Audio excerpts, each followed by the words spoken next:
Hello दोस्तों। सो आज हम बात करेंगे बॉयलर के बारे में। बॉयलर मीन्स सब क्रिटिकल बॉयलर और सुपर क्रिटिकल बॉयलर। ठीक है। तो सबसे पहले हम इसकी डिफिनेशन के बारे में बात करेंगे। सब क्रिटिकल बॉयलर का डिफिनेशन ये है कि सब क्रिटिकल बॉयलर ऑपरेट होता है below critical pressure of water के। Below critical pressure of water मतलब जो वाटर का क्रिटिकल प्रेशर होता है वो 22.1 मेगा पास्कल होता है। और इसका या फिर 3200 psi। एंड क्रिटिकल टेम्परेचर क्या होता है 374 डिग्री सेल्सियस।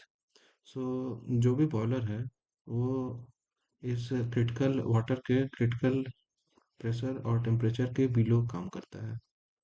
तो सब क्रिटिकल बॉयलर जो इसका जो रेंज है वो 22.1 मेगा पास्कल और 3200 psi है। और टेम्परेचर 374 डिग्री सेल्सियस है।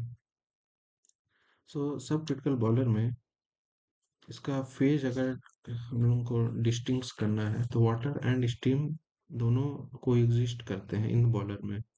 And water heated and steam is generated as separate phase. दोनों का जो फेज है वो सेपरेट होता है।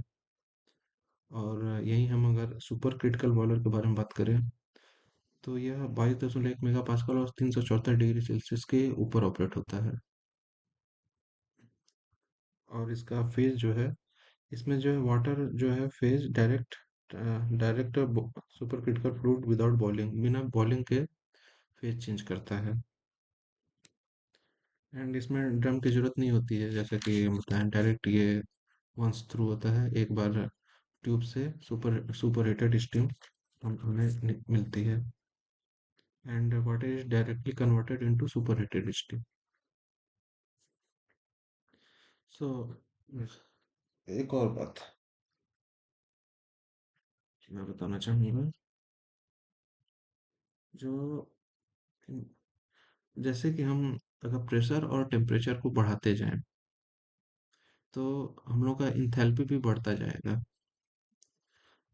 और स्टीम को मोर वर्क डन करेगा स्टीम। प्लांट इफिशिएंसी जो है इंक्रीज होगी।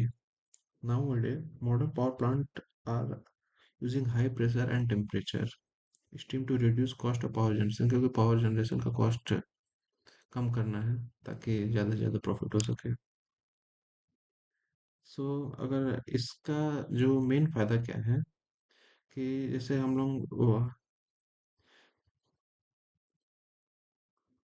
हाई प्रेशर बॉयलर को मेरिट ये है कि the velocity of feed water हम लोग हाई कर देते हैं, जिसकी वजह से जो बॉयलर के ट्यूब में स्केल फॉर्मेशन होता है वो नहीं हो पाता है। इसका चांसेस बहुत कम होता है। अब हम लोग आएंगे कि स्केल फॉर्मेशन होता क्या है। So in feed water in feed water tubes, deposition of insoluble mineral salt on the internal surface of boiler tube. This is the common problem in boiler system and can significantly impact efficiency, heat transfer and overall operation. Scale formation basically होता क्यों है? इसका कारण है hard water है, temperature increase है, pressure है, chemical reaction है। अब कॉमन स्केल क्या क्या है स्केल फॉर्मेशन के? इसमें कैल्शियम कार्बोनेट है, कैल्शियम सल्फेट है, मैग्नीशियम हाइड्रोक्साइड है और सिलिकेट है। जो हम लोग का फीड वाटर में हम लोग पानी बेचते हैं, अगर उसमें ये सब अवयव उपस्थित हैं तो इनकी वजह से स्केल फॉर्मेशन हो सकता है। अब स्केल फॉर्मेशन से ठीक है हो रहा है तो इसको दिक्कत क्या है स्केल फॉर्मेशन से? क्योंकि अगर जैसे ट्यूब में स्केल फॉर्मेशन हो गया है तो उसकी वजह से हीट हम लोग का ट्रांसफर अच्छे से नहीं हो पाएगा। हीट ट्रांसफर अच्छे से नहीं होगा तो ट्यूब फेलियर के चांसेस होंगे। और अगर ट्यूब फेलियर हो गया तो मेंटेनेंस कॉस्ट अधिक हो गई, बार बार हमें मेंटेनेंस करना पड़ेगा, बार बार शट डाउन लेना पड़ेगा। कोरोजन होगा। अगर स्केल फॉर्मेशन हो गया कि जहाँ पे बार बार वो एक जगह पर बार बार हीट हो रहा है ट्यूब में तो ये आगे चल के कोरोजन और ट्यूब फेलियर का कारण बनेगा।